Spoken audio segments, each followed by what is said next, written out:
Pulso Latino es presentado por Discover it for yourself. Frisian Flag. Hoy en Pulso Latino. Un hombre arrolla a la policía en un intento de huida. El ministro Otmar Oduber responde si se continuará o no con el Aruba International Film Festival. La calle principal contará con atractivos que le darán vida a esta área de Oranjestad. Esto es Pulso Latino con Alejandra Forero. Bienvenidos a una emisión más de Pulso Latino. Agradecemos por su sintonía. Iniciamos nuestra emisión con noticias que tienen que ver con el proyecto quizá más importante que Aruba ha tenido en los últimos tiempos. Les hablo de la renovación, ampliación y construcción del Hospital Horacio Duber. Importante porque será un proyecto que beneficiará no solo ahora, sino también a las futuras generaciones. El Dr. Horacio Duber Hospital conocerá una nueva era en la forma de innovación para el edificio actual y renovación del edificio que se tiene en estos momentos. Para poder llegar a este momento fueron muchos años de preparativos, incluyendo una gran cantidad de entidades que apoyaron el proceso en el cual está pasando el hospital. La directiva financiera del Hospital Horacio Duber en su discurso indicó que tardaron más de 20 años para poder preparar, planear e iniciar con este gran proyecto de construcción y renovación del edificio actual de nuestro hospital. Una cosa es segura, el edificio actual es más pequeño, pero por otro lado se tienen limitaciones. Asimismo, ya por muchos años el personal está brindando cuidado de calidad a los pacientes. Aruba merece algo mejor, su comunidad merece algo mejor y nuestra visión es poder llegar a una nueva facilidad moderna y profesional para la comunidad. Se está orgulloso de poder rodear con un equipo humano que se esté tomando el trabajo muy en serio, un equipo que también merece lo mejor para trabajar en esto. Y así es el comienzo para poder llegar juntos a este gran proyecto, indicó la directiva del hospital. Asimismo dieron a conocer durante el discurso en la ocasión del evento de innovación para la construcción y renovación del hospital. El edificio actual existe ya por 36 años y se llegó el tiempo completo para realizar el plan que se tiene años sobre la mesa. Un grave hecho protagonizado por un conductor borracho se presentó hace unos minutos en Fusagasugá, al sur de Bogotá, en Colombia, donde el irresponsable arrolló a varios policías y a una empleada del Servicio Público del Aseo. El hecho quedó grabado en video. La escena ocurre en un barrio del nororiente de Fusagasugá. La policía le pide a este conductor de este vehículo que se detenga, pero pongan mucho cuidado a su reacción. El hombre embiste con su carro la moto donde viajan los agentes y de paso se lleva hasta funcionaria del aseo que se encontraba trabajando en el lugar. Como si fuera poco, huye del sitio y de inmediato es perseguido por una patrulla de la policía que solo después de una larga persecución logró capturarlo cuando se estrelló contra un poste en la vía entre Fusa y Silvania. El hombre fue puesto a órdenes de la fiscalía y los heridos se recuperan en un hospital local. En riesgo vital y con el 90% de su cuerpo totalmente quemado permanece el conductor del Transantiago que se quemó a lo bonzo reclamando por mejoras laborales. El gobierno chileno señaló que la empresa se expone a fuertes sanciones. En el mismo patio donde estacionaba su bus y frente a sus compañeros de trabajo, se quemó a lo bonzo Marco Cuadra Saldías, de 48 años. Quedaron impactados. Los colegas lo interceptaron, lo tiraron al suelo, venía quemándose a lo bonzo. Y ahí pudieron apagarlo como pudieron, trataron de apagarlo con 3 extintores que se ocuparon en ese momento. Luego de ello y a pesar de las graves quemaduras, el chofer de la empresa Red Bus Urbano y dirigente sindical dejó un mensaje. Con nuestros compañeros, cómo abusan, no lo pagan la quincena, no echan los sindicalistas, nadie reclama. ¿Hasta cuándo? Esas razones y su despido hace pocos días gatillaron la extrema acción que lo tiene internado al borde de la muerte. Sus compañeros y familiares están choqueados por una acción que incluso había anunciado por mensaje. Nosotros dentro de todo estamos mal, estamos muy mal, nosotros estamos pidiendo la salida de la empresa, nosotros queremos irnos, nosotros ya no queremos más trabajar en esta empresa. Acusan que tienen exceso de trabajo, partes que deben cancelar, asaltos, pasajeros violentos y malos sueldos, causas que derivan en enfermedades, ataques cardíacos e incluso suicidios. A la orden del día las agresiones. a la orden del día. A veces los buses, sistema de frenos malos, a mí el producto del estrés, mira el cuello. Ahora no tengo nada, pero a veces tengo aquí para el lado. Estrés, puro estrés. Los especialistas concuerdan en que el trabajo de conductor en los buses del Transantiago está entre los más estresantes. Es constante, lo tienen día a día, semana a semana, entonces no es algo ocasional como podría pasar en una farmacia, esto es del día a día. Una reunión de emergencia entre dirigentes de Redbus, el ministro de Transportes y del Trabajo permitió acordar una mesa de diálogo. De todas maneras, la empresa se arriesga a fuertes sanciones. No corresponde desvincular a un trabajador en el caso de un desafuero y eso lo tendrá que, tal como lo está haciendo ahora la Dirección del Trabajo, evaluarlo. Todos los incumplimientos laborales conllevan sanciones aparejadas. Mientras conductores y gobierno buscan soluciones, Marcos, se debate entre la vida y la muerte.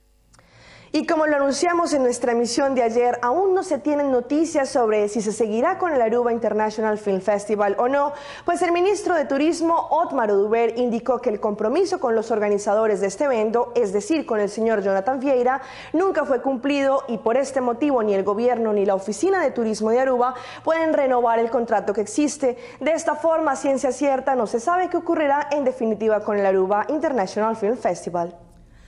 Sobre el reciente anuncio hecho por el motor tras el Aruba International Film Festival, Jonathan Vieira, de radicarse en Estados Unidos, asalta la pregunta sobre lo que pasará con este festival en Aruba.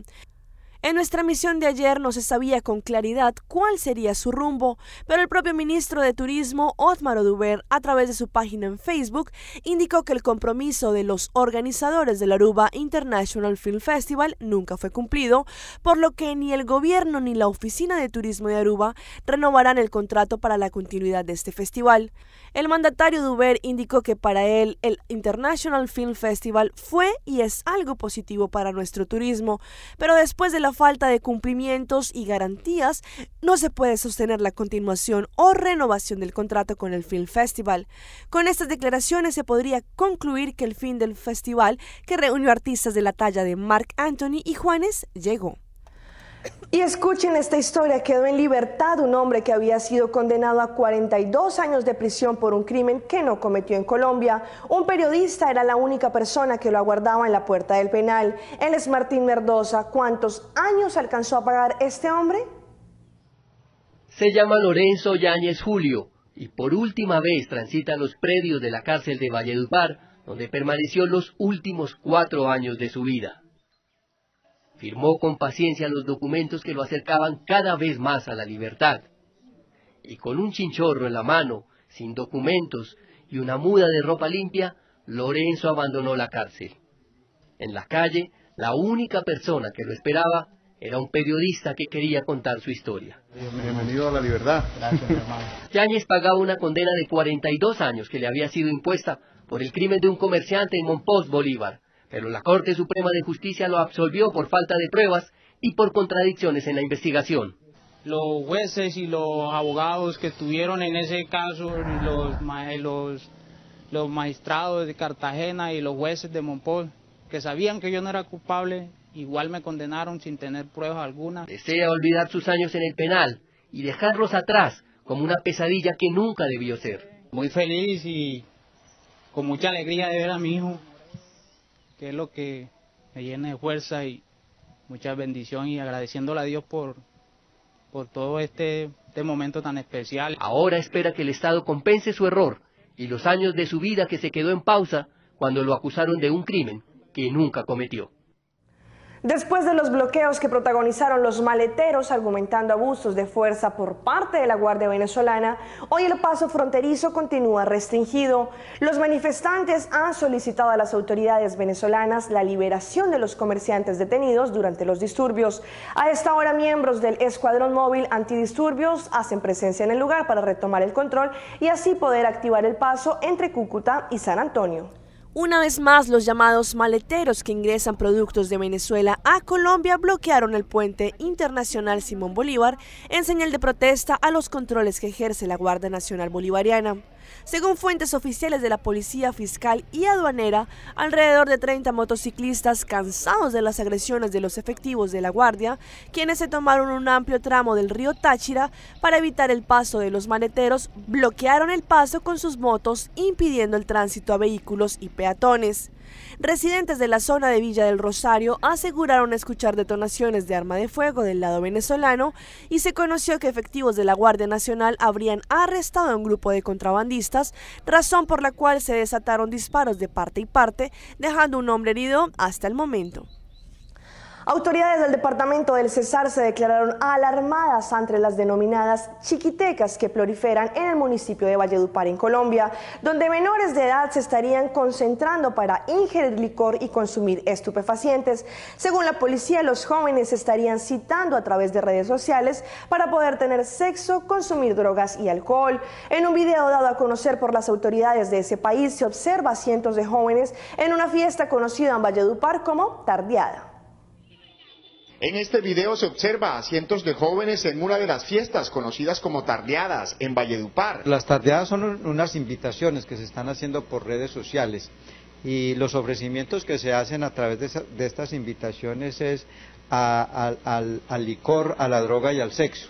De tal forma que por eso es la preocupación. Diferentes entidades trabajan para hacerle frente a este problema y piden apoyo a los padres de familia. Yo creo que ahí hay una responsabilidad de todos, pero principalmente de los padres, quienes son los que llevan el control del hogar. Las autoridades tratan de establecer si hay redes de microtráfico detrás de estas tardeadas. Si se logra evidenciar en una de estas actividades que el inmueble está siendo utilizado para el expendio y consumo de estupefacientes y para actividades de prostitución infantil, estos inmuebles van a ser presentados para extinción de dominio. Las autoridades intensificaron los controles para evitar que los menores de edad asistan a estas reuniones o las polémicas tardeadas. Según declaraciones de la presidenta de Mambo, Audrey Cruz Laclé, próximamente y cuando terminen completamente todos los trabajos de la calle principal, en esta área de Oranjestad vendrá un hotel y un casino. Esto seguramente será un gran estímulo para la calle Grande, ya que no solo se está pensando en inversión de esta zona, sino también en la apertura de diferentes actividades que le podrá dar vida al centro en horas nocturnas. La calle principal es un atractivo turístico que tiene Oranjestad como también uno de los principales motores del comercio en la isla. Pero muchas personas no entienden por qué se le está quitando la posibilidad a los autos de pasar por la calle Grande. En la calle principal se vendrá también con un edificio de 8 pisos. Ahora la calle Grande necesita de economía y si se puede venir con un Hyatt Place con 130 habitaciones y también con un casino, esto sería algo ideal.